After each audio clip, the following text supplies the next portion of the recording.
All right, good morning. We are beginning today with the Srimad Devi Bhagavatam, Skandha 3, chapter 24.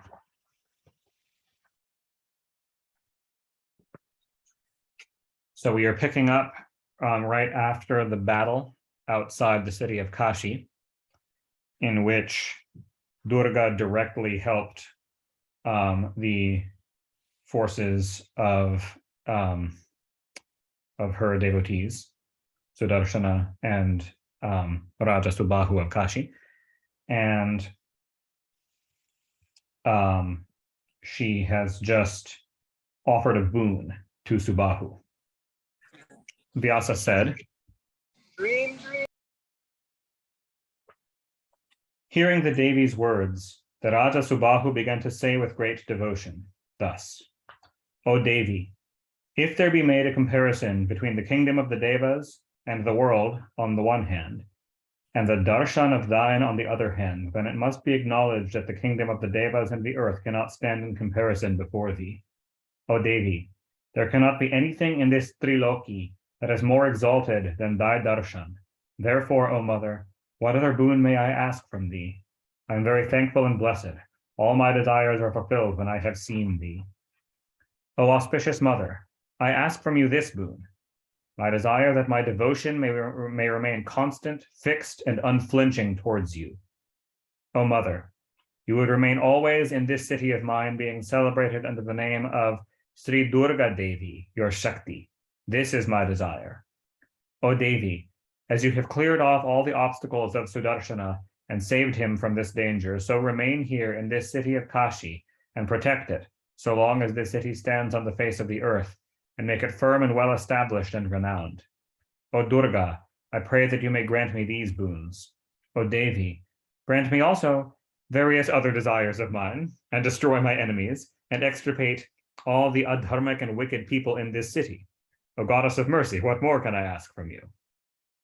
Vyasa said, thus praising and praying, the Raja Subahu stood with folded hands before the Devi Durga, the remover of all calamities, when she addressed thus, O Raja, I will remain, no doubt, in this city of Kashi, the place of salvation, as long as it stands on the face of the earth, and protect all the people here. Then came there Sudarshana, heartily gladdened, and he bowed to her and began to praise her with intense joy and devotion.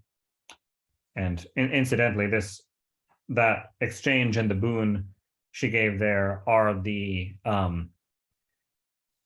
temple kata of the main Shaktipita temple in the city of Kashi to this day, where Durga is worshipped. That's the story of the establishing of the temple, that's the primary seat within the city of Kashi where she dwells in fulfillment of that boon to the Raja Subahu. Sudarshana said, O mother of this universe, everyone in this world shows mercy to those that are devoted to him, but, O mother, I see in your case you take it as if you're bound in duty to save those even that are void of any devotion towards you. For you have saved my life, though I am devoid of any devotion towards you. He's obviously holding himself to an incredibly high standard there, given his very strong devotion towards her. Therefore, how can I describe the boundless ocean of mercy that reigns in you? O goddess, I have heard that you have created all this universe with its elements, and you are preserving this, your own creations, and again you will destroy it in due time. Therefore, O mother, what wonder is there that you have saved me? O goddess, now order me at once, what work of yours shall I do now? Where shall I go? O mother, now I am unable to make out my duty. Therefore, kindly order me whether I will remain here, or go anywhere else, or remain anywhere I like at my leisure. Vyasa said, on Sudarshana thus petitioning before the Devi, she said with much kindness, O good soul, go to Ayodhya and govern the country befitting your family. O Raja, constantly remember me and worship me with great care. I will always look after the welfare of your kingdom. Especially in the 8th, 14th, and in the 9th day of the lunar half month, worship me. So in other words, the 8th, 9th, and 14th days of the waxing and of the waning of each moon. Worship me according to the prescribed rites and rules, and offer me sacrifices. O sinless one, establish my image in the, and to be accurate here, what she said is offer me victims. She's demanding animal sacrifices. O sinless one, establish my image in this city and worship it 3 times, morning, midday, and evening. In this city, not meaning the city they're next to, but the city they're talking about. So in Ayodhya rather than in Kashi. And worship it 3 times, morning, midday, and evening, carefully and with devotion. So her instruction is worship her constantly, so remember her constantly, worship her image in his palace in Ayodhya every morning, every noon, and every evening, every day. And then 3 days a month, there's the full rites done with an animal sacrifice. So 6 animal sacrifices per month. It is noteworthy that my Mahapuja in autumn for the 9 nights of Navaratri ought to be done with the greatest devotion. O Raja, in the month of Chaitra, Magha, Ashvina, and Ashadha, my grand festival should be done. These are the 4 Navaratris. So she's saying the noteworthy one is the one in autumn to be done with the greatest devotion. The autumn Navaratri is the primary Navaratri. It's called Sara Navaratri or Sharada Navaratri, the biggest one. But she's instructing him to observe all 4 to some extent. And especially on the 14th and on the 8th days of the black half of the month, meaning the waning of the moon, all persons ought to worship me with their minds full of devotion towards me. Vyasa said, after the Devi Durga, the destroyer of all dangers, had finished saying this, Sudarshana bowed down to her and praised her much. The Devi, having given him the above-mentioned advice, disappeared. Seeing her disappear, all the kings went to Sudarshana and bowed to him, as the Devas go to their lord, the Indra. The Raja of Kashi, Subahu, too, gladly bowed down and stood before him. Then all the kings began to address Sudarshan, the Raja of Ayodhya. So, Ayodhya up until now has been being ruled by his younger half-brother, but given his explicit divine sanction here that they all witnessed, everyone is just acknowledging him as the Raja of Ayodhya right now. So it seems that his half-brother, at least they're assuming that his half-brother is going to yield the throne to him without resistance. And they addressed him, O Raja, you are our lord and governor. We are always your servants. Protect us as the Raja of Ayodhya. O Raja, it is through your grace only that we have seen the supreme Shakti, the goddess of this universe, the most auspicious, the eternal Bhavani, the giver of the 4-fold desires. O Raja, it is for your sake that the eternal highest Prakriti Devi appeared. Therefore, you are very fortunate, auspicious, and most blessed in this world. You have, as it were, finished all that you had to do. O Raja, we are all deluded by the Maya of that Mahamaya Chandika Devi, therefore none of us is able to know her prowess. We are always engaged in thinking of wealth, sons, and wives. Therefore, we are merged in this awful ocean of delusion, infested with crocodiles, etc., in the shape of lust, anger, greed, and so on. O Blessed One, you are highly enlightened and you know everything. Hence we ask you, what is this Shakti? Whence has she sprung? What is her prowess? Kindly describe all these to us. O descendant of Kakud, the saints are always merciful. Kindly, therefore, relate to us the glory of this excellent, the implication being that they regard him to be a saint. Kindly, therefore, relate to us the glory of this excellent goddess that serves the purpose of a boat in crossing this ocean of samsara. O Raja, I am intensely desirous to hear the prowess and nature of the Devi. So to explain, they're referring to him as descendant of Kakud. Kakud is an epithet of Puranjaya, son of Shashada, a Raja of the solar dynasty of the Surya Vansha, and a descendant of Ikshvaku, so one of his ancestors. The other Puranas, we've actually in this group read these before, and this is related in the Bhagavata Purana and also in the Vishnu Purana, that when in their war with the Asuras, the Devas, were once defeated, Indra went to the powerful king Puranjaya of the Suryavansha dynasty of Ayodhya and requested him to be their ally in battle. And he agreed on the condition that Indra carry him on his shoulders. So Indra assumed the form of a bull, and Puranjaya seated himself on the hump of the bull and vanquished the Asuras in that battle. And Puranjaya was therefore called Kakutsta, which means established on, literally it means established on the hump, but essentially it means the bull rider. And his dynasty after him have been called the Bull Riders. And so when they called him descendant of Kakud, they called him Bull Rider, since he is in that dynasty.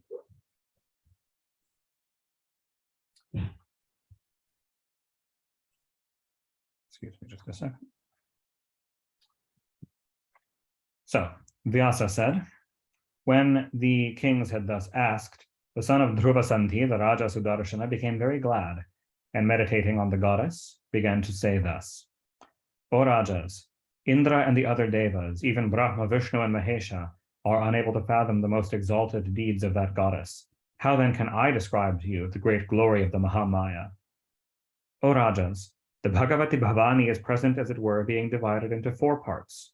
She who is the first and foremost, the excellent sattvic energy, worshipped by all, is always engaged in the preservation of this world.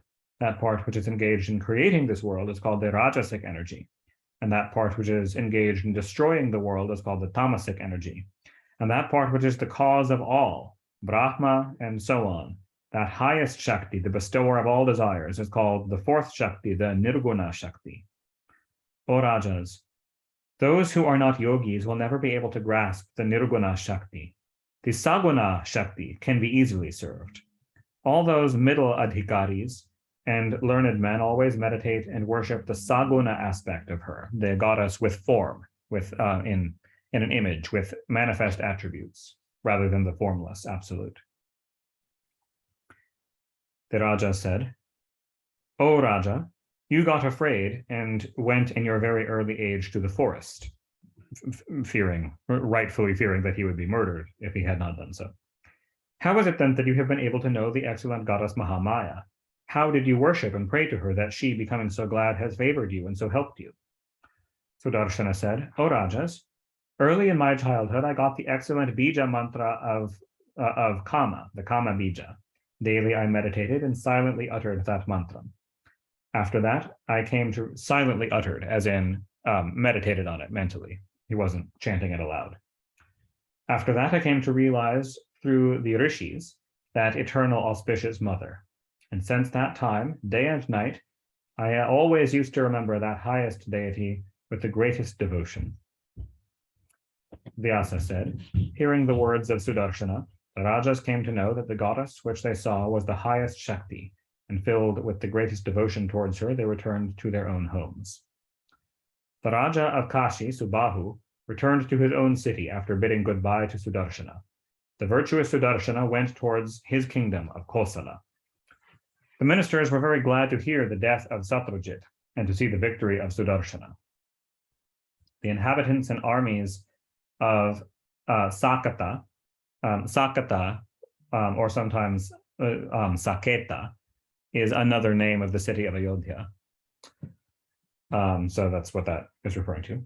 Hearing that Sudarshana is coming and knowing him to be the son of the Raja Dhruvasandhi, became highly delighted and approached him with various offerings.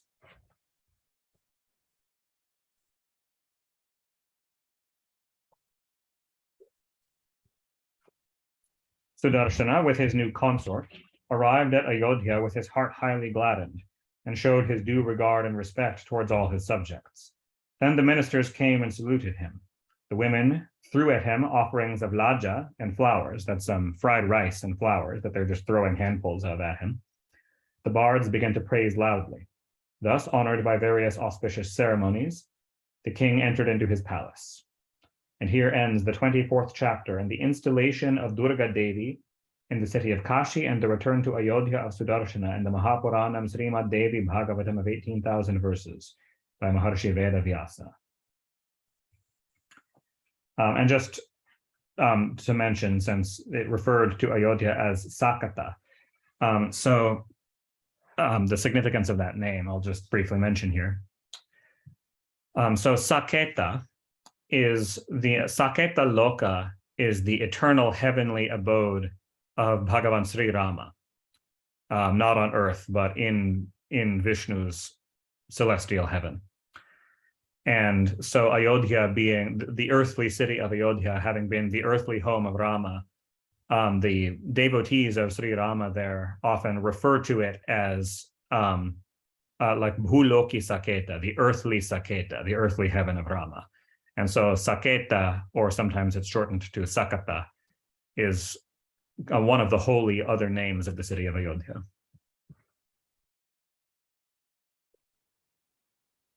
Chapter 25. Vyasa said, the Raja Sudarshana, surrounded by his friends, on coming to the palace at Ayodhya, bowed down to Lilavati, the mother of Shatrajit, and said, O mother, I swear by touching your feet that I have not killed in battle your son Shatrajit nor your father Yudhajit. It is the Devi Durga that has killed them. I am not to be blamed a bit in this. O mother, you need not be sensitive in this. There is no remedy for what will inevitably come to pass. Therefore, do not be sorry for the death of your son. You must know that the jivas enjoy pleasure and pain as the results of their own karmas. O mother, I am your servant. You are entitled to the same respect and worship from me as Manorama, my own mother. There is no difference whatsoever, in my mind, between her and you. O mother, one must bear the effects of one's karma, good or bad. Therefore, when pleasure or pain arises, you should not be glad or otherwise. When pain arises, more pain is said to be conceived, and when pleasure arises, more pleasure is seen. But the learned say that man ought not to subject himself to excessive pleasure or pain. O mother, this whole world is under fate, destiny. Nothing of it is yours. Therefore, the intelligent persons ought not to grieve their hearts at any time with sorrow. As the wooden dolls dance in a stage, as danced by the actor in a puppet show. So the individual souls here work as the results of their past karmas. There is no doubt in this. O mother, I know that the effect of one's own karma must have to be borne. It is on that account that I never felt sorrow in my exile in the forest. You are quite aware that my mother's father was killed here, and my mother, becoming very much afraid and sorrowful, took me and escaped to the forest. Robbers robbed us of everything save our clothes on our bodies. I was then very young. My mother was without any shelter. She carried me, with this minister Vidalla and my helpless nurse, to the hermitage of Bharadvaja. There the kind hermit and his wife and the other wives of the other hermits there protected our lives in that forest with roots and fruits that can be obtained there in that forest. Thus our time passed. Mother, I had felt no pain then, nor do I feel any pleasure at present, when wealth is now flowing unto me. What more to say? I have no feeling of jealousy or envy whatsoever in my mind. O mother, rather it is better in my eyes to subsist on roots and fruits than to enjoy kingdoms. For the kings go to Naraka due to the great suffering that they cause to others so often. But the ascetics living on roots and fruits never meet with that result, since they are living without harming other beings. The wise should undoubtedly practice dharma and control their passions, and thus save themselves from being led into narakas, from being led on courses of life that cause suffering to others. Particularly important for powerful rulers to bear in mind, since their actions could very easily cause great suffering to many people. O mother, the human birth in this auspicious Bharatavarsha is seldom obtained. The enjoyments in eating and drinking are possible in every womb, but it is highly, in every womb, of course, meaning in birth from any womb, as animals or so on, they enjoy eating and drinking. But it is highly incumbent on us when we have got the privilege of this human birth to perform dharma, to earn punya leading to the heavens and salvation, which can be very rarely attained upon being born in other wombs. Vyasa said, when Sudarshana had told thus, Lilavati became very abashed. She cast aside the sorrow for the death of her son and told him with tears in her eyes, O my son Sudarshana, I am very much guilty on account of my father Yudhajit killing your mother's father and taking hold of the sovereignty of this kingdom. I could not then hinder my father and my son. Whatever unlawful, evil, and cruel deeds were then committed, all were done by my father Yudhajit. Therefore, my child, I am not to be made guilty in any way in these doings. Both my father and my son were killed out of the wickedness of their own actions. How can you account for such wicked things? O child, I am not expressing sorrow at the death of my son. I have been pained by his doings. O noble-souled one, you are my son. Manorama is my sister. Child, I am not at all offended with you, nor am I the least sorry for your obtaining the kingdom. Child, you are very fortunate. Therefore, you have obtained, by the grace of Bhagavati, this kingdom without any enemies. Now rule your subjects according to the prescribed rules of Dharma. Vyasa said, O Raja, the Raja Sudarshana heard Leelavati and bowed down at her feet. Then he went to the beautiful palace where Manorama had already gone and began to live there. Inviting the ministers and the astrologers, he asked them what was the auspicious day and the auspicious moment that he can establish Durga Devi on a beautiful golden throne and worship her. And he said, O ministers, first I will install on the throne the Devi, the awarder of the four Purusharthas, Dharma, Artha, Kama, and Moksha. And then I will govern my kingdom, like the Rajas Sri Ramachandra and others did before me. All the people of the city of Ayodhya ought also to worship this auspicious Shakti, the highest energy, the giver of all desires and siddhis, that is respected and adored by all. The ministers, on hearing his words, had a beautiful palace built by engineers, artists, and workmen, and proclaimed in the city the king's proclamation.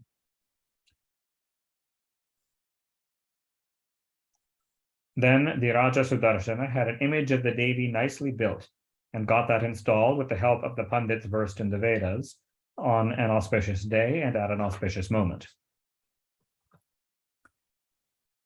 And they do calculate it down to the moment. I myself, actually, just a little side note here.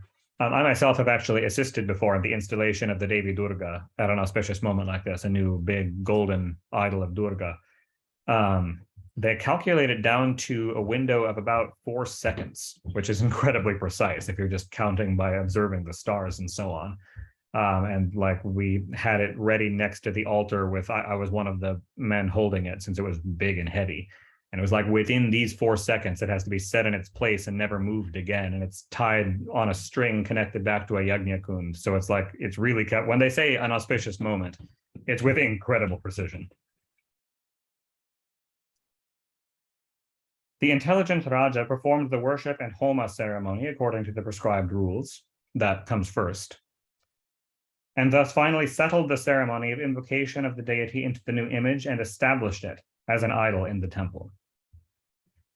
So yeah, that whole procedure is what I've been part of before. It's a big ceremony. O Janamejaya, there the soundings of the various drums and other musical instruments, the chanting of the Vedic mantras by the Brahmins, and sweet music were heard, and various sorts of festivities and rejoicings were celebrated.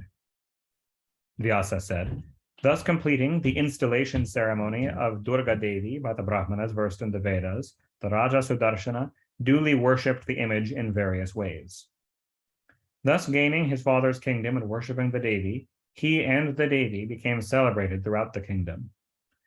The religious, large-hearted Sudarshana, on gaining his kingdom, brought all the other feudatory princes under his control by the sheer force of his dharmic character. The subjects became happy and got honor in the reign of Sudarshana, as they had gotten before in the reigns of Dilipa, Raghu, and Ramachandra, the great kings of among his ancestors. The virtue of all the citizens under Varnashrama shone complete with all its 4 padas, and there remained none in the world adharmic. In villages after villages, the chief townsmen began to build temples, worship the goddess there with all their jolliness. Thus, everywhere in the Kosala kingdom spread the Devi worship. And it's true to this day. If you go to Kosala, is now in Uttar Pradesh, India. There's Durga temples everywhere. Like every village in that part of India has a Durga temple still today. On the other hand, the Raja Subahu established the idol in Kashi, had temples built, multiple temples built, and worshipped there the Devi. The inhabitants of Kashi became then filled with devotion and intense love towards the Devi, and duly worshipped her as they used to do to Shiva in the temple of Vishvanatha. And again, still to this day, Durga is very widely worshipped in the city of Kashi.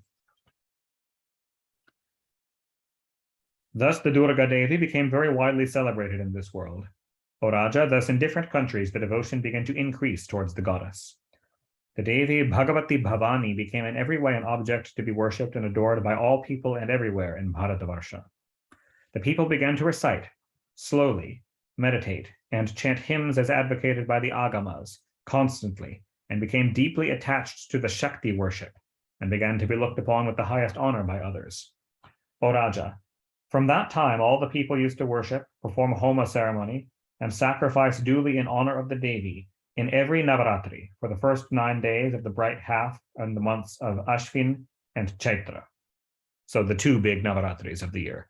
Most people still today, even most Shaktas, only observe 2 of the Navaratris. The big one is in the fall, and the smaller one is Chaitra Navaratri in the spring. Durga did instruct Sudarshana to observe all 4, since he is a particularly close devotee of hers, and establishing himself as a king, observing the royal curricula of Durga worship. So very devout Shaktas will add a 3rd and 4th Navaratri, but most observe those main 2.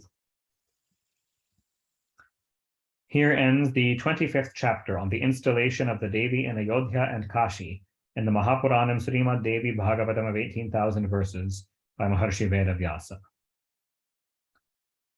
Chapter 26.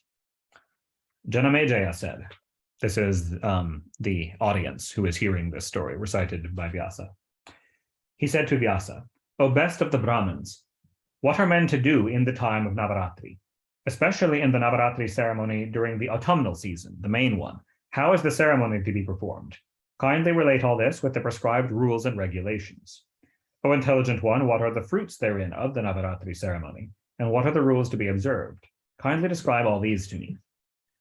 Vyasa said, O Raja, hear about the Vrata of auspicious Navaratri. This has to be performed with loving devotion in the vernal season as well, in the spring, but its special season is autumn. The main Navaratri is autumn Navaratri. The 2 seasons, autumn and spring, are famous as the teeth of Yama, the god of death. And these are the 2 seasons very hard for people to cross over. Therefore, every good-faring man should everywhere perform this vow very carefully. O Raja, the people are very much afflicted with various terrible diseases in these 2 seasons, autumn and spring, and many lose their lives during these portions of the year. Therefore, the wise should unquestionably worship with great devotion the Chandika Devi in these auspicious months of Chaitra and Ashvina. On the day previous to the commencement of the vow, when the Amavasya Tithi commences, one should collect the materials. So when the Amavasya Tithi commences, meaning at the peak of the dark moon, or the new moon, when it has finished waning and has not yet begun to wax. At that time, one should collect the materials that will be required in the worship, and should eat only once in that tithi what is called habishyanna, sacred food, which is boiled rice with ghee, and should on that day prepare an open shade in a temporary building, 24 feet in dimensions, on a level piece of ground that is, I believe that in dimensions, I believe that's referring to a square with each side being 24 feet long. That's the dimensions of the temporary structure to be built. On a level piece of ground that is considered holy. So that is considered holy means an auspicious site, not, you're not going to put it right next to a crematory ground or so on, or some low-lying spot like some auspicious site. It is to be equipped with a post and a flag. Next, this is to be heaped over with yellow earth and cow dung. Then a raised platform called the Vedi. So the Vedi is the Vedic altar where yajnas are performed. A Vedi 6 feet wide and 1.5 feet high, level and hard, is to be erected and provided with an excellent space thereon for the seat of the Devi. Provisions are to be made also for ornamented gateways and an awning over the top. One should invite then those Brahmins that observe fully the customs and usages, who are self-restrained and versed in the Vedas and Vedangas, especially those who are skilled in the ceremony of worshipping the Devi. Next, in the Pratipadtiti, the first day of the waxing of the moon, so on the following day, one should take one's morning ablutions in a river or in a lake, tank, or a well, or in one's own residence, according to rules, and should perform one's everyday practices of Sandhya Vandanam. Afterwards, he should appoint, so that's what initiated Dvijas, who wear the sacred thread, do every day. Afterwards, he should appoint the Brahmins and give them water for washing their feet, and arghya, offerings of grass, rice, etc., and madhuparka, an oblation of honey and milk mixed together, and give then, as his means permit, clothings and ornaments to them. If he happens to be rich, he should never show his miserliness here in making these gifts, for if the Brahmins be satisfied, they will try their best to make the ceremony a complete success. O Raja, the Chandipata, the recitation of the Chandipata, or the Durga Mahatmyam of 700 verses, and Bhagavata Pata, the readings of the Bhagavata Purana, are done on this occasion for the satisfaction of the goddess, and either 9 Brahmins, or 5, or 3, or at least 1 Brahmin should be appointed for the purpose. Moreover, 1 other Brahmin of a restrained and calm nature is to be appointed, who would observe the fasting on the Parayana on the day previous. All these being done, the able man is to perform the ceremony preparatory to the solemn Devi worship, in which the priest utters the Vedic mantra Svasti Vachana. So that's Svasti na Indro Vradhasravaha, etc. That's a common mantra that precedes a lot of ceremonies. The 9-lettered Durga mantra to be used in this ceremony is Om Hrim Srim Dum Durgaye Namaha. O Raja, when the ceremony has thus commenced, one should place on the Vedi, the altar, the throne fitted with double silken clothes.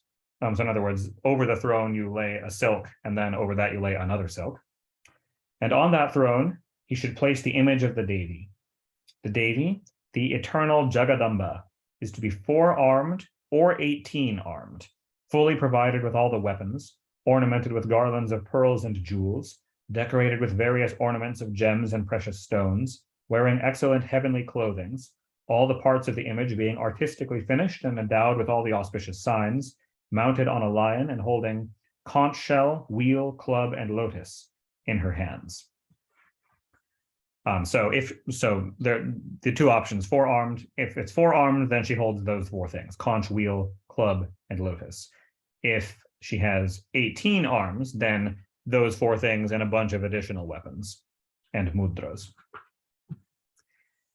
In the absence of the image, so you don't have to have an image. If you can't afford one or just don't have one, one should place an earthen water pot on that throne, thoroughly purified by the Vedic mantras, filled with gold and jewels, and filled fully with the water brought from a sacred river or a sacred place of pilgrimage, and with 5 young shoots of plants, the extremities of branches bearing new leaves, immersed in the water. Beside the water pot on the throne, there should be a yantra with the 9-lettered mantra in it. Not the same one we just heard, but the mantra Om Hrim Srim Chandikaye Namaha.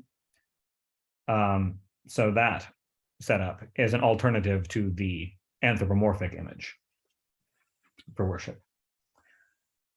One should place on one side all the materials of worship in their due places, and then have the music and other sounding drums played for the good fortune and prosperity of the family. And the translator here mentions, look for the mantras in the book Mantra Mahodadhi. So not all of the mantras for this ceremony are given here in the Devi Bhagavata Purana, but if you want to look up all of them, they are in the text Mantra Mahodadhi.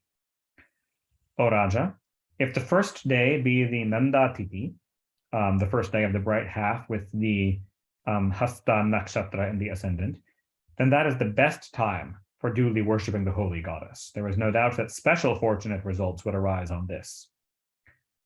On the previous night, one should observe fasting, or on the previous day, one should take only one meal of habishyana, boiled rice and ghee. So in other words, that's not required to have only one meal the day before of the habishyana. That's like the full thing. But it's fine if you eat normal meals on the day before, but at the very least, one should observe fasting on the night before to skip dinner that night. And on the next day, one should make a sankalpa.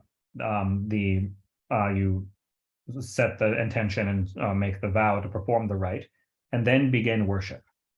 One should pray before the goddess thus: O Mother, Mother of the world, I will perform this excellent Navaratri Vrata. Be pleased to help me in every respect.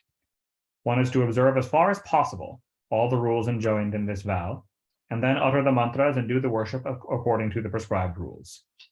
First of all, one should worship duly the goddess Jagadhatri, presenting her chandana, sandal paste, aguru, fragrant aloe wood, camphor, the flowers mandara, karaja, ashoka, champaka, karavir, malati, and bratni. Those are all various types of flowers. And various lovely sweet-scented flowers, and good bael leaves from leaves of the bael tree, dhupa, or burn incense, and lamps. Next, one should present the fruits: coconut, matulinga, pomegranate, bananas, oranges, jackfruits, bael fruits, and various other delicious fruits. And then, offering her arghya, present boiled rice and other food with a heart full of devotion. Those who eat meat can sacrifice animals in this worship of the Devi, and for this purpose, goat and wild boar are the best. O sinless one, the goats and other animals offered as a sacrifice before the Devi attain to unending heavens. Therefore, persons offering the sacrifices of goats do not incur any sin in killing them. O Raja, the goats and other beasts offered as a sacrifice before the Devas undoubtedly go to the heavenly regions. Therefore, in all the Shastras, it has been decided that this killing of animals in a sacrifice is considered as ahimsa, or non-violence. Now, for doing the Homa ceremony, one should prepare, according to one's requirements, a triangular pit from 1 to 10 hands in dimensions, and a triangular level piece of ground covered over with sand. Daily thrice one should worship the Devi with various lovely articles, and finally make a great festivity with dancing, singing, and music.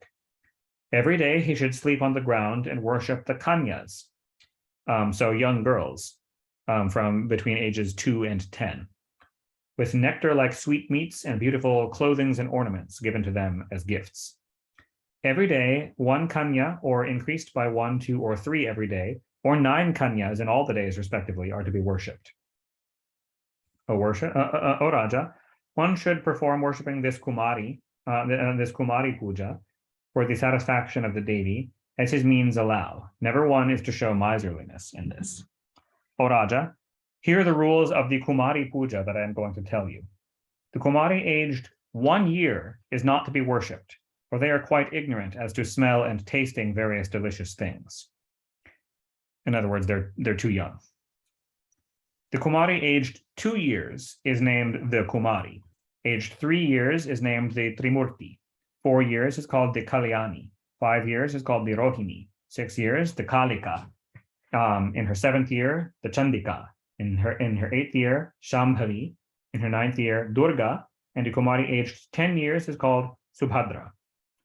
Kumaris aged more than 10 years are not allowed in all ceremonies. Not meaning that they're not allowed in the ceremony, but they're not worshipped in the Kumari Puja. They're just, like a male child or like any other attendant at the ceremony. One should worship these Kumaris, taking their names and observing all the rules. I will now mention the different results that arise from the worship of these 9 classes of Kumari. The worship of Kumari, specifically a 2-year-old girl, leads to the extinction of miseries and poverty, to the extirpation of one's enemies, and the incremental increase of riches, longevity, and power. The Trimurti Puja, the worship of a 3-year-old girl, yields longevity and the acquisition of the three things, dharma, artha, and kama, the coming in of riches, sons, and grandsons. Those who want learning, victory, kingdom, and happiness should worship the Kalyani, the fructifier of all desires, that being a 4-year-old girl. Men should worship Rohini Duli, a 5-year-old girl, for the cure of diseases. For the destruction of enemies, the worship of the Kalika with devotion is the best. For prosperity and riches, Chandika is to be worshipped with devotion. O Raja, for the enchanting and overpowering of one's enemies, for the removal of miseries and poverty, and for victory in battles, Shambhavi worship is the best. For the destruction of awfully terrible enemies and for happiness in the next world, the worship of Durga is the safest and best. People worship Subhadra, the 10-year-old girl, when they want their desires to be fulfilled. So those are the specific fruits of worshiping girls of different ages in the Kumari Puja. People should, with great devotion, worship the Kumaris with the mantras Sri Rastu, or other mantras beginning with Sri, or with the Bija mantras. The goddess who can create without any difficulty. So the main Kumari mantra that's used literally translates to the goddess who can create without any difficulty all the sacred tattvas of the Kumara Kartikeya, and who effects as if in sport the creation of all the devas, Brahma and others. I am worshipping the same Kumari Devi. She who is appearing under the three forms as differentiated by the three gunas, sattva, rajas, and tamas. So that's the mantra for the 2-year-old girl. For the 3-year-old girl, the prayer is, she who is appearing under the three forms as differentiated by the three gunas, sattva, rajas, and tamas, and who is appearing in multiple forms owing to the differentiations of the three gunas, again into various minor differences, I am worshipping her, the Trimurti Devi. The prayer to the 4-year-old girl, she who being worshipped always fares us with auspicious things, I am worshipping her with devotion, the Kumari Kalyani, the awarder of all desires. The prayer to the 5-year-old girl translates to, I am worshipping the Rohini Devi with a heart full of devotion, who is germinating all the karmas in seed forms that have accumulated owing to past deeds. The prayer to the 6-year-old girl is, she who at the end of a kalpa gathers unto her in the form of Kali, all this universe moving and unmoving, I worship that Kalika Devi with devotion. The prayer to the 7-year-old girl is, she who is furious and wrathful and hence is called Chandika, and who killed the 2 demons Chanda and Munda. I bow down to her humbly with devotion, to that Chandika Devi who destroys the terrible sins. The prayer to the 8-year-old girl goes, I worship that Shambhavi Devi, the giver of all pleasures and happiness, whose form is the Veda Brahma and whose origin is without any cause, and who is so recited in the Vedas. Prayer to the 9-year-old girl is, she who saves from danger her devotees and who always delivers from various difficulties and troubles, whom all the devas are incapable to know. I worship with devotion that Durga Devi, the destroyer of all calamities. And finally, the prayer to the 10-year-old girl goes, I with my mind devoted offer my salutations to that Subhadra Devi, who procures all auspiciousness to her devotees and removes all inauspicious incidents. Thus, in the mantras above described, people should always worship the Kumari girls, giving them clothing, ornaments, garlands, scents, and various other articles. And here ends the 26th chapter on the narration of what are to be done in the Navaratri worship, in the Mahapuranam Srimad Devi Bhagavatam of 18,000 verses by Maharshi Veda Vyasa.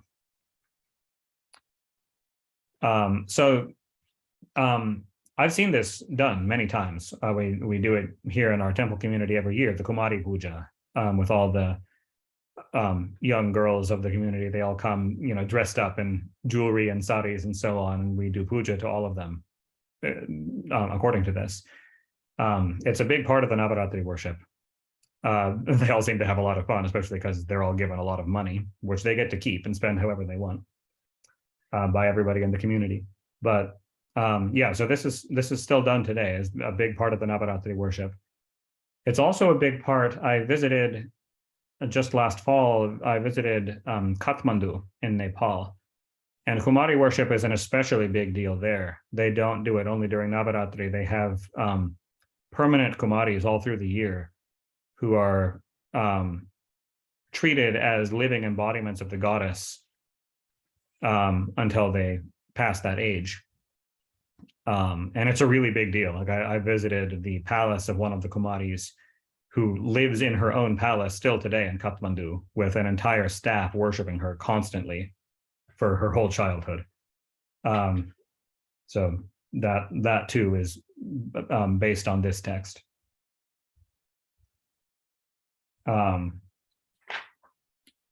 Specifically, they're often the Kumaris, people will often refer to it as being based on virginity or on specifically never having menstruated, but it's more strict than that. If they ever bleed at all, people often take that as a euphemism for menstruation, but it's not. It's literally, if they get a scratch, if they ever shed any blood, they are no longer a Kumari. They then become a normal human. And, you know, they're prepared their whole life that they're going to enter a normal human life because once they menstruate, or in the old way, even past the age of 10, then they become a normal human and continue that life. And you can watch, like, there's interviews on YouTube with these women who grew up as Kumaris in this way in Nepal, and now have normal lives and normal jobs or so ever, get married, have a totally normal life. It's really interesting to hear them describe the experience of it in their childhood and then their life afterwards. But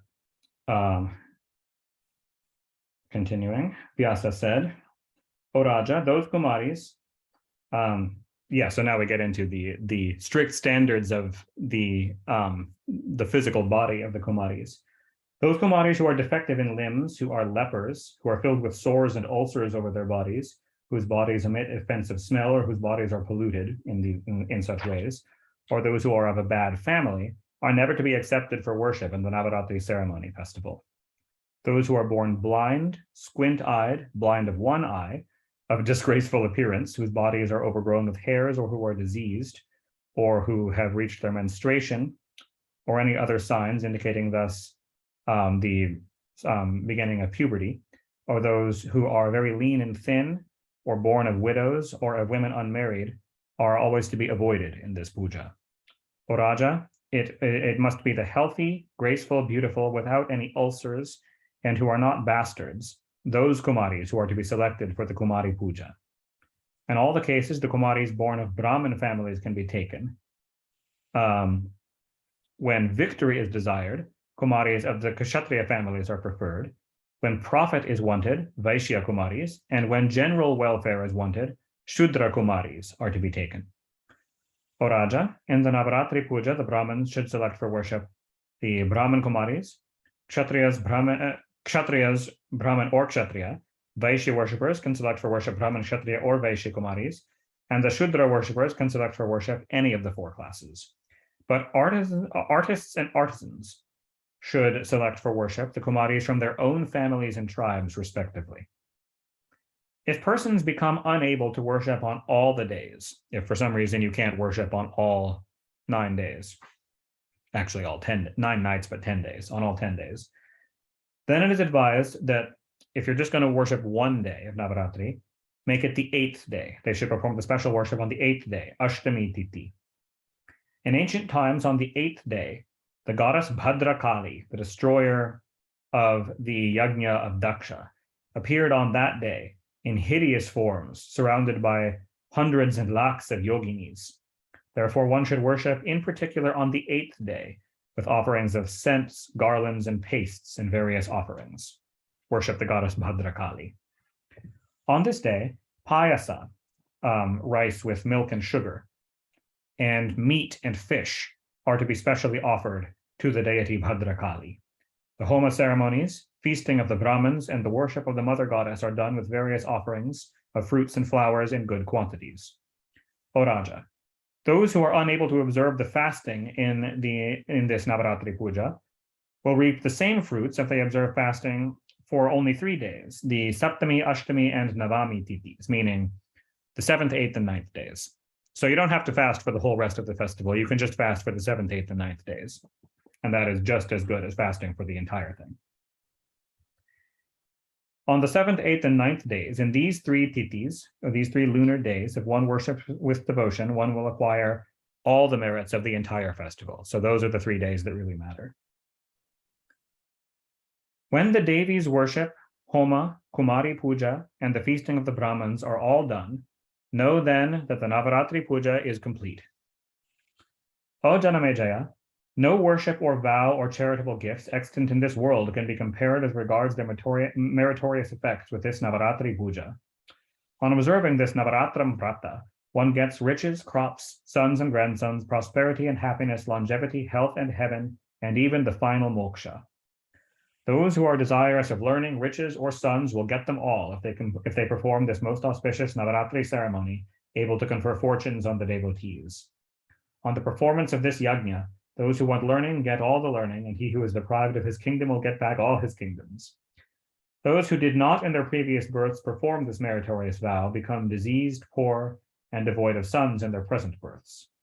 Those women that are barren or widows or devoid of sons infer that they never in their previous births performed this yajna. Those who have not performed the Navaratri ceremony, how can they acquire riches in this world and acquire happiness and peace in the next? He who has worshipped the goddess Bhagavati Bhavani Devi with young leaves of the bael tree, besmeared with red sandal paste, it is he that will undoubtedly become the king in this world. That man who has failed to worship the goddess of the whole universe, who fructifies all the pursuits of human life, meaning dharma, artha, kama, and moksha, who destroys all troubles, pains, and miseries, who is all auspicious Bhagavati Bhavani, that fellow is sure to pass his days in this world, who fails to worship her, wretched, impoverished, and surrounded by his enemies on all sides. When Hari, Hara, Brahma, Indra, Agni, Varuna, Kubera, and Surya, when all these, possessing all the wealth and powers and filled with the highest felicities, when they meditate constantly on the goddess of this universe, who is all Satchidananda, who is all existence, intelligence, and bliss, then what to speak of the human beings? How is it that persons do not worship that Chandika Devi, the one that leads all human pursuits to success? Why should not the people worship the goddess Bhavani, the bestower of all happiness, whose other names are Swaha and Swadha, the mantras under whose intrinsic energies the Devas and the Pitris always get satisfied, and which are recited by all the Munis when they chant in every yajna the Vedic mantras, under whose willpower Brahma, the creator, creates all this universe, under whose Shakti the Vishnu Janardana, the Deva of the Devas, incarnates in this earth in various forms and preserves this world, and under whose power Shankara destroys this whole universe. Nobody in this whole universe can have his existence without having recourse to that Prakriti Devi, the Shakti incarnate, be he a Deva, a human being, or a bird, or a serpent, Gandharva, Rakshasa, Pishacha, a mountain, or a tree. He cannot move even of his own accord without the help of this Shakti. Therefore, why should not anybody worship that Chandika Devi, the awarder of all desires and wealth? And how is it that a man desiring one of the 4 objects of human pursuits, dharma, artha, kama, or moksha, observes not the vow regarding that deity? So much so that even a man who has committed a heinous offense, if he performs the Navaratri vow, he will be absolved entirely from all such sins. There is no doubt in this. O Raja, once on a time there lived in the country of Kosala a trader, poor and miserable, having under him many relations and dependents in his family, whose provisions he had to provide. He had many sons and daughters. When they were very hungry and distressed, they used to get a little food, and that in the evening only once each 24 hours. That trader too worked under another the whole day, and when it was evening, he used also to take his meals. Thus, being very much anxious and distressed, he maintained somehow or other his family members. This trader was of a quiet temper, of good conduct, truthful, always ready to act dharmically, devoid of anger, steady and contented, void of vanity and jealousy. Daily he used to worship the Devas, Pitris, and guests, and used to take his meals after all his family members had taken their meals. Thus many days passed away when that good trader, whose name was Sushila, being very much perplexed with poverty and hunger, asked a quiet-tempered Brahmin, O Bhudeva, kindly tell me positively how this state of poverty can be got rid of. O noble-minded, kindly advise me such as preserves my honor. I do not want wealth, nor do I like to be a rich man, O Brahmin. I want just enough to meet with the expenses incurred in maintaining my family. Please advise so that I may be able to earn this much only. I have many sons. I have not got any food sufficient enough to give them even a handful of rice. Alas, my youngest son was crying today for food. I have chased him out of the house by chastising him, telling him to stop crying. But Brahman, what am I to do? I have got no wealth. My heart is burning with grief and sorrow. My child has gone out of the house, weeping with hunger. My daughter has come to a marriageable age. I have no money. Her age has exceeded 10 years. The marriageable age limit has been exceeded. You can see the very desperate straits of this impoverished community that he is seeking to marry her off at that time so that someone else can take better care of her. Alas, what am I to do? O Brahman, I am expressing my sorrow for all this. You are merciful and all-knowing. Tell me any means, be it asceticism, gifts, vow, or the reciting of any mantras, by which I can maintain my family. I want wealth just sufficient for that purpose and nothing more.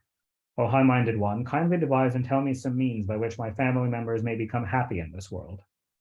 Vyasa said, that Brahmin that used to practice vows, when thus asked by this trader, told him gladly, O trader, do now the Navaratri vow, the most auspicious, and worship the Bhagavati, perform homa, and feast the Brahmins. Have the Vedas and Puranas recited, and recite then slowly the Shakti mantra, and try as much as you can to do other concomitant ceremonies, and your desires will thus be undoubtedly fulfilled. There is no other vow superior to this in the world. This vrata is very holy and will bring unto you happiness. This vrata leads to wisdom and liberation, destroys enemies, and increases posterity and prosperity. In former days, Sri Ramachandra suffered very much owing to his being deprived of his kingdom, and then on account of his wife being stolen away. Subsequently, he performed this Navaratri vow in Kishkindha, his heart being heavily laden with grief. Though troubled very much on account, so this is referring to when Ram spent the autumn season in the kingdom of Kishkindha. Though troubled very much on account of the bereavement of Sita, still Ramachandra observed this vow of Navaratri and worshipped the goddess according to the prescribed rules and rites. As a fruit of this worship, he was able to bridge the great ocean and kill the giant Kumbhakarna, Meghanada, the son of Ravana, and Ravana himself, the Raja of Lanka, and subsequently he was able to recover his Sita. He installed Vibhishana on the throne of Lanka, and at last returned to Ayodhya and reigned there without any enemies. O best of the Vaishyas, Ramachandra of incomparable prowess was able to obtain happiness in this world on account of the influence of this Navaratri ceremony. Vyasa said, O Raja, that Vaishya, hearing thus the Brahman's words, made him his guru, was initiated by him in the Bija mantra of Maya, and ceaselessly, without any laziness, recited slowly that mantra for 9 nights, and worshipped the Devi with great caution and with various offerings. With great caution, perhaps better with great care, with great attention to detail. Thus, for 9 consecutive years, he devoted himself to the slow japam of the Bija mantra of Maya, till at last, when the 9th year was completed, the great goddess appeared distinctly before his eyes on the night of the great Ashtami Tithi, the 8th day of the waxing moon, and gave him various boons and delivered this Vaishya from poverty, and bestowed on him wealth and his other desired things. Here ends the 27th chapter on the Kumaris fit to be worshipped and the glory of the Devi, and the Mahapuranam Srimad Devi Bhagavatam by Maharshi Veda Vyasa, and the 3rd Adhyaya.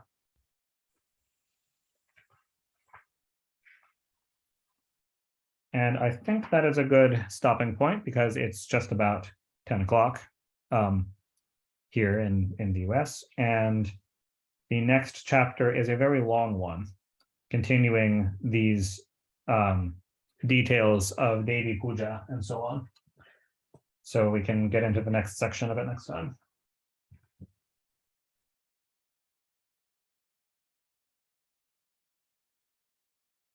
Thank you all very much for coming. Thank you, Devala. Amazing. Jai Ma. Jai Ma. Thank you so much. May I ask a couple of questions? Yeah, go ahead. I'm just curious about if you have further knowledge on this, or just thoughts on, I mean, it was very interesting to hear a number of rituals that I've kind of grown up seeing done and been involved in. But obviously there were some that I've never heard of. And I guess I was curious about the 6 sacrifices. And then also in the Kumari Puja, not taking girls who are blind or have sores and that kind of thing. So I was just wondering if you know anything about the rationale behind these, or Yeah. So in the Kumari Puja, so there's great emphasis. As I mentioned, I grew up doing Kumari Puja. Obviously, I was, I'm a man, so I wasn't one of the children who did the Kumari, who was worshipped, but I was one of the ones worshiping them. Every year in Navaratri, and like still every year I do this in our local temple community. We always do the Kumari Puja, and all the girls are brought. A big part of it traditionally, and particularly they observe it most strictly in Nepal. That's where the Kumari Puja is by far the most traditionally followed. The thing about, there's great emphasis on perfection of the body, making them a vessel able to hold the Devi in the world with a certain standard of perfection. And so no sores or anything, they must never have bled at all. And again, that's not just about menstruation. They must never have gotten a scratch or a scrape that shed a drop of blood in their life. If they do, they immediately become ineligible ever to be worshipped as a Kumari. Which it's not about, the whole thing is not for the sake of the girl. It's for the sake of the entire community worshiping her, that she's a conduit for the certain energy of the goddess. And so it's essentially about their body being a fit vessel and a fit conduit, that it has to be considered physically perfect. The girl, of course, gets immense benefits through having channeled the goddess, is the idea, but it's not for her sake. Anyone who has gotten scratched and bled, or who might be blind or have sores or so on, can perform the Kumari Puja, but she would be with the rest of the community as the ones doing the worship, rather than being the vessel receiving it. And then, sorry, you were asking about some of the sacrifices. Which sacrifices in particular? I think you mentioned 6 animal sacrifices. Oh, yes. The 6 animal sacrifices, yes. So they, that was not a general direction for everybody to do. That was a specific instruction that I believe she gave to Raja Sudarshana of Ayodhya, although it appeared that the Raja Subahu of Kashi also decided to follow it. She gave 3 specific days during each fortnight, during each waning of the moon and each waxing of the moon, when she demanded animal sacrifices from them. And then later on, during the Navaratri instructions for everybody, again, it said those who eat meat should make animal sacrifices. As part of Navaratri, it said that the best animals for it were goat and wild boar. And it talked about the doctrine given in this text is any animal so killed in such a sacrifice is guaranteed to go to a heavenly realm and be sanctified by it. And so killing an animal in this sacrifice is not considered violence. And it is considered to be free of sin and in keeping with ahimsa. So if someone has a vow of ahimsa or nonviolence, not everybody agrees with this. There are plenty of observant Sanatanis who don't do this. But the position of this text is that is in keeping with a vow of ahimsa, does not violate it. But there was some of the rationale, I think, is implied. Elsewhere, it's explicitly stated, but it was implied here by saying those who eat meat should do this. The implication being those who do not eat meat do not need to do this. The idea being you offer whatever you enjoy for yourself to the goddess. It's if you're eating meat already, it's not like you're killing more animals. You're gonna eat the animals you kill in the Navaratri ceremony as prasad. It's not like you're killing more animals than you otherwise would have anyway. But you're sanctifying it to the goddess the way that you sanctify all your food as naivedya to the goddess and eat it as prasadam, as a way of cultivating your devotion, sharing the things you enjoy with the goddess is offering, and then enjoying her grace and entering into communion in this way. If you're already eating meat, then you might as well bring that into it as well, to sanctify that part of your life as well.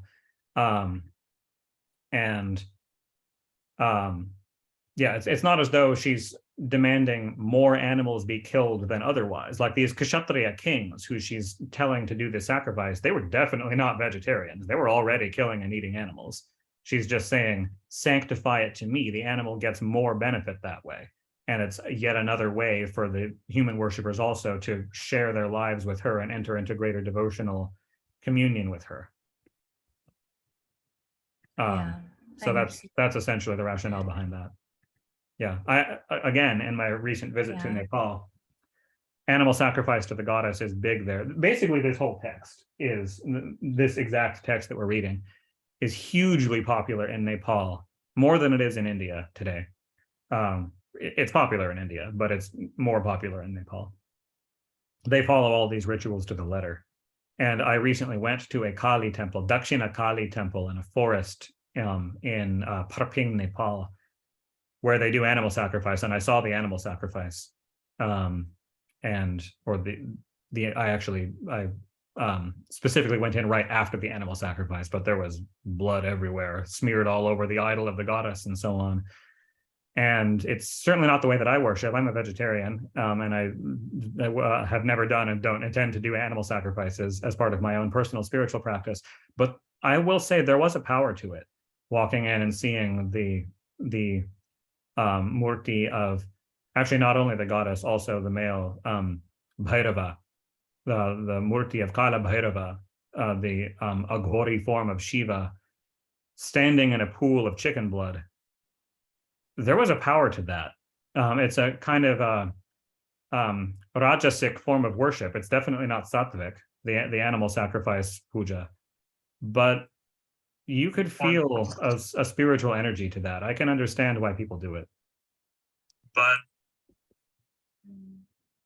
Thank you. I guess with all of these things, it's about understanding the intention behind it, right? Because on the surface, like excluding girls who are obviously doesn't, I mean, to me, that didn't sit right initially. Sure, fair enough. Yeah. But I guess it's the rationale behind it. And yeah. Thank you. And again, just not that this necessarily will make it sit entirely right, but to clarify, girls who are blind or have soras or so on are not excluded from the puja. They're fully welcome as part of the community the way that all the adults would be, that all the male children would be. They just wouldn't be the ones, they just wouldn't be the Kumari vessel. Yeah. Yeah. I understand. Devala. Yes. Hey, how you doing? Hey, I haven't listened to you in quite a while. Yeah. Yeah, but I just picked up that they had 6 animal sacrifices. What's the beneficial purpose of having an animal sacrifice? Because that's sacrificing a life, isn't it? Yes, it is. The beneficial purpose. Yeah, we were just talking about this. The beneficial purpose here is the goddess here specified those who eat meat should do this. So in other words, people who are killing animals anyway. It's not like more animals will be killed because to do this ritual. You're killing animals you were killing anyway. It's just sanctifying it to the goddess. Because as the text explicitly says, if you kill them in this way on the altar of the goddess, again, I just went to Nepal and watched how this is done. There's a sacred platform on the altar where the animal's neck is stretched out with a sword consecrated to her that the priest wields. They have mantras, they actually paint mantras on the body of the animal and so on, and it sends the animal to heaven, is the teaching explicitly given here, that it guarantees the animal goes to heaven. And so this is for meat eaters. So they were going to kill that animal anyway. It's better for the animal to do it in this way, is the teaching. That's interesting. No, well, this is kind of like a moral dilemma, Sure, they yeah. say killing a sin, but here you'll have rituals where they actually there's also a horse, Ashwamedha, horse sacrifice. Yeah. There's also, I know by the Muslims, they sacrifice cows in Ramadan. And so these sacrifices are part of natural law, I guess, without, it's not violating natural law. Is that the correct understanding? I mean, nature is full of animals killing each other, so I think it's fair to say that at least for plenty of species, natural law is to kill stuff all the time. That's how every carnivore lives. Right. No, but this is a highly religious sacrifice, right? Yeah, absolutely. Yes. So it's And like, again, okay, it's the people who do it are meat eaters. They're gonna kill this animal anyway, whether it's religious or not. It's the idea is that it's better for the animal, more spiritually beneficial for the animal to die being consecrated to Durga or to Kali in a yajna than to just die in a secular slaughterhouse. This is okay, an animal that these people are going to kill and eat this animal either way. I can understand that. Okay, but that killing is sinful. This doesn't seem like, because this is according to Devi herself, that this is a sacrifice you have to make in order to get some kind of benefits out of the whole puja, right? No. When she goes through the Navaratri puja, she explicitly said it kind of goes by quick in this chapter. There's a verse, those who eat meat can do this. She wasn't saying like everybody has to. This is an indispensable part of the ceremony. She specified here are the indispensable parts, and she actually narrowed it down to just one night, the Ashtami Titi Puja, and it did not involve an animal sacrifice. She's like, this is the part that everybody has to do to get the fruits of this puja. The animal sacrifice is optional, and explicitly only for meat eaters. So only if you are already killing the animal, you offer it to her. She's not asking for anybody who's vegetarian and non-violent and who doesn't kill animals to kill an animal when they wouldn't have otherwise. Okay, I can go on because really you're saying what Devi is saying is that it's evolutionary if you're a meat eater. Normally, there's two things. When you're doing a puja, even the Hindus here that eat meat, they become vegetarians when they do pujas. Yes. And and the second thing is, this is kind of implying that it's not a bad thing to kill an animal in name of a god or a goddess or whatever. More than implying, she states it outright. It says explicitly in the text that killing an animal in a yajna is not killing, and there is no sin in it, and it does not violate ahimsa.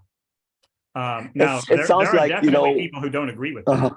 For sure, there's people who don't agree with that. Particularly, this is a Shakta text, right? Shakta Sampradaya of Hinduism. Shaktas are into this.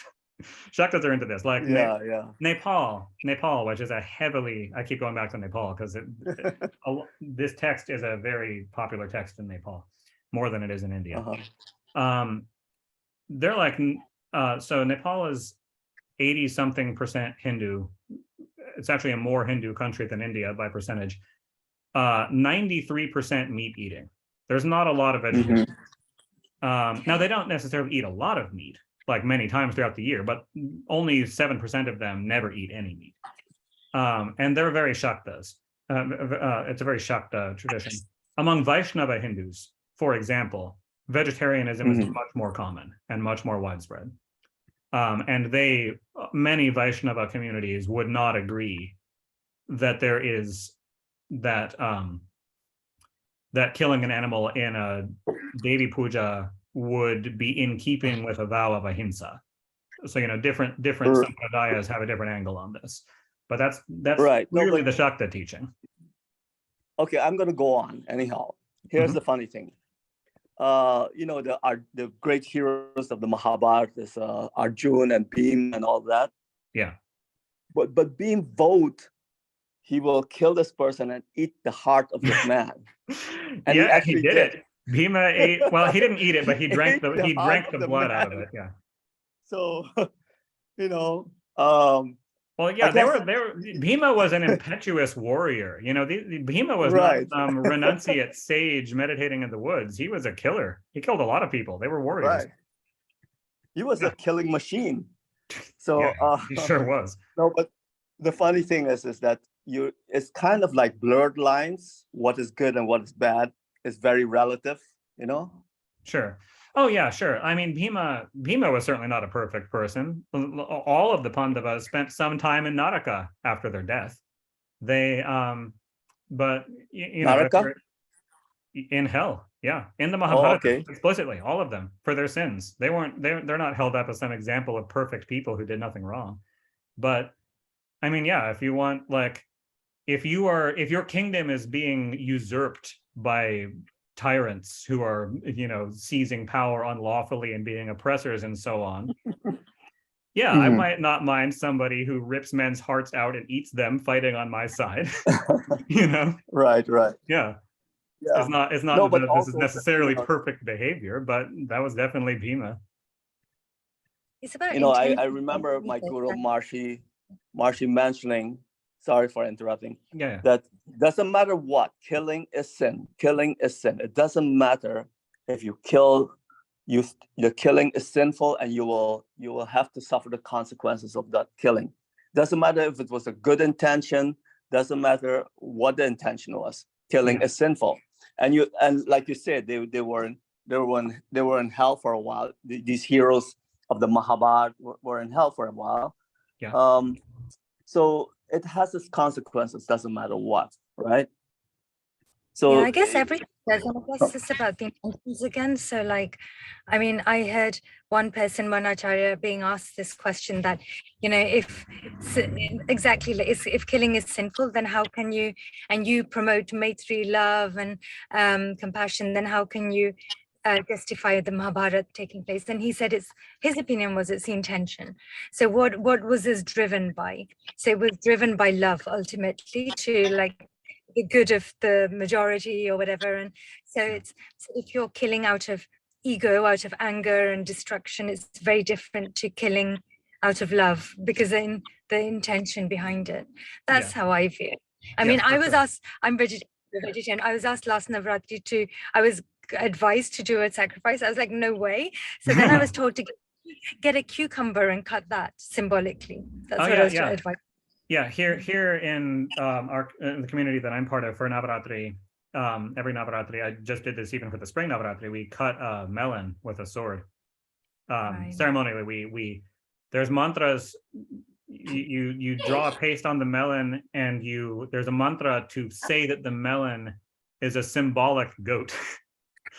And then we have a sword, like a big real steel-bladed sword, and cut the melon in half with it. And then they smear red vermilion paste on the open melon to look like blood, and do the whole Pashubali puja, the animal killing puja, with a melon as a symbol. Because in this community, we do all the rites sattvically, so without any actual animal killing. But yeah, exactly. I'm gonna have to reflect on the Kanya Puja, the Kumari Puja, like what's behind that, because I mean, I've grown up being on the receiving end and then on the doing end, you know, both sides. But is, you know, in kind of normal society, everyone, to my knowledge, all girls have always, you know, to a certain age, always go through that, and they look forward to getting gifts and everything. So it's the first time I'm hearing this, and I'm just wondering whether it's almost like, you know, once you have a scratch or whatever, once you're so called imperfect, you're human. Like you said, you're not, that humans shouldn't be worshipped, essentially. Maybe that, you know, you're not, I don't know, I wonder whether it's at some level protection from people idealizing other human beings and denigrating themselves, and kind of creating that boundary between divine and the human body, human form. I'm just wondering, I'm just reflecting on this. But Yeah. Yeah, and you know, different communities have different levels of strictness over the Kumari Puja. Like like Indians here, we do Kumari Puja to girls who are older than 10. We grow to girls who have menstruated, you know, to like it's looser and more inclusive. It's not followed as strictly as in this text. And the strictest people who do it by far, again, I keep coming back to the Nepalis, particularly the royal families of Kathmandu and the other noble families of Kathmandu still, they are the ones, they still hold it to absolute standard of strictness, where if you have literally ever shed a drop of blood, you are no longer a Kumari. And they also don't do it only on Navaratri. They have permanent Kumaris. Well, not permanent, but until they bleed. They live their entire life year round as a Kumari, where they're as a living goddess living in a temple palace and don't have a human childhood at all. And again, there's interviews on YouTube with some of these Kumaris when they're older, when they're no longer Kumaris, just as Nepali women, talking about their experience growing up that way. And it's really interesting. You can check it out if you're interested in what they have to say about it. But yeah. Must be traumatic to go from that to a worldly life. And the ones and I watched had nothing bad to say about it. They said it was not traumatic. Really, it's really interesting. Yeah, like it's not what you would expect. They were like, yeah, it was normal. Like they were just like, yes, my childhood was. It would probably be more traumatic, I suppose, if they didn't always know that was coming. But like they know that this is going to end, and they like have some idea of worldly life. And it's when they're only you know, they have a normal teenage life. It's not like they're suddenly thrown into adulthood. right. But they and again, I don't know, maybe it was traumatic for some of them. I don't mean to speak for all of them, but the couple interviews I watched with them, they said that they like enjoyed it. They saw it as like a service to their community. Again, it's not, this isn't done for them. And they don't see it as being done for them. They see it as like this was a way that they were able to serve their people by channeling the goddess. It's actually a specific goddess. What's her name? The Kula Devi of the kings of Kathmandu, Taleju Bhavani. To channel Taleju Bhavani, to channel the goddess's benefit to the people of Kathmandu. And they saw it as a service they were able to perform for their city. And then when the time for that is finished, then they pass into being a normal part of that community. And they talked about it as feeling normal to them. It was you know, they were raised to expect this. They never had any other, you know, no part of it came as a shock or a surprise to them. And it's really interesting to hear them talk about it. Yeah. Oh, thank you. And do they have, so when you saw them, were people going around making sure that they never fall over, for example, or Yeah, you know, normal children fall, right? So no, they never. Okay, it's even stricter. They may never touch the earth. They may never set foot on the ground ever. They can't walk outside for their until they bleed. So they can walk in their house raised above the like on a floor above ground level.